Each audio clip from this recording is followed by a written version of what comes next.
All right, so we've already talked about side angle side, side side side, angle, and angle side. We're going to do a fifth property right now. It's called hypotenuse leg, and it's actually a shortcut to side side side, and it only works for right triangles. So a right triangle has two legs that are connected by a right angle, and then the longest side of the right triangle is the hypotenuse. So we have to have this down. I think we've all seen right triangles before. So this should come as a review. Hypotenuse leg theorem only works on right triangles. We're going to just abbreviate it HL just like we do SSS for side, side, side, and so on. It works because if I know two of these sides, when I do Pythagorean theorem, I can find the third side to be the same. So it actually saves us that step, not having to do side, side, side. So let's take a look. Here's triangle PQR, PQR, here's XYZ. The right triangles, PR is congruent to XZ, and PQ is congruent to XY. Now, if I had measurements and I did Pythagorean theorem, RQ would be the same as ZY. But since I know that I have right triangles with a right angle right here and right here, I know that I have a leg and a hypotenuse. So in a proof, imagine we've gone through our whole proof and we got to our final step, we would say triangle PQR is congruent to triangle XYZ. And my reason would be HL. That does not look like an L.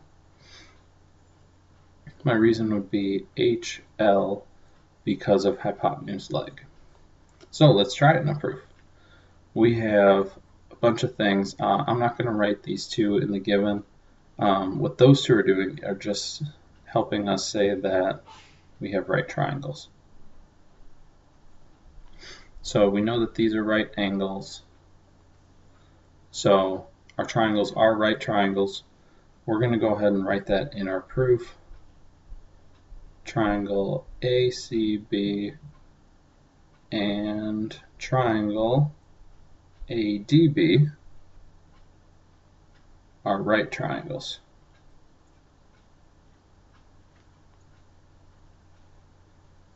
If right angle, then right triangle. Now our third, so we know AC is congruent to AD, that was in our given. We're going to say, since the triangles are touching, that AB is congruent to itself. That's reflexive property. We've been doing reflexive property throughout this entire unit. Seems like almost every proof is reflexive property. And now AB is actually the hypotenuse of both triangles. So triangle ACB is congruent to triangle ADB, and my reason is hypotenuse leg. AB is the hypotenuse of each triangle, and I have a congruent leg of each triangle. Let's go ahead and try another. We know in our given, CD is congruent to EA, and we know AD is a perpendicular bisector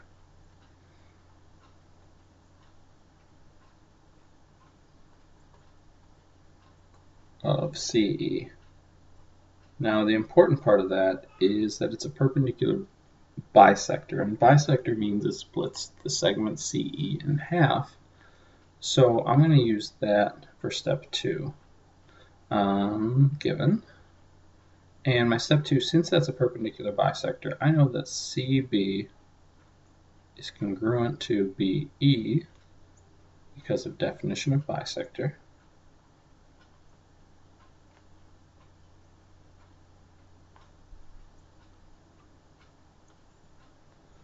Now these are right triangles. So I have my hypotenuse and I have my leg. Triangle CBD is congruent to triangle EBA, and I have hypotenuse and I have a congruent leg. And just for a final example, this is a real quick section. We have to see what additional information is needed in these 4 diagrams to know that we can use hypotenuse leg. So in the first one, I have a leg, I have a hypotenuse. I need to know that they're actually right angles.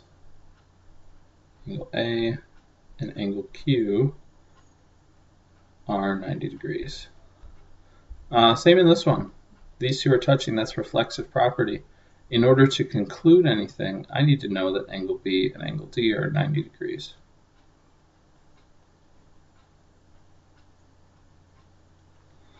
Down here I do have a right angle. I have a side. I don't know the hypotenuse. I need to know that LN, the hypotenuse of the one on the left, is congruent to the one on the right. And then over here, got reflexive property in the middle, got right angles, so I have a leg. We'll put this in red, I need my hypotenuse. I need that RT is congruent to TB.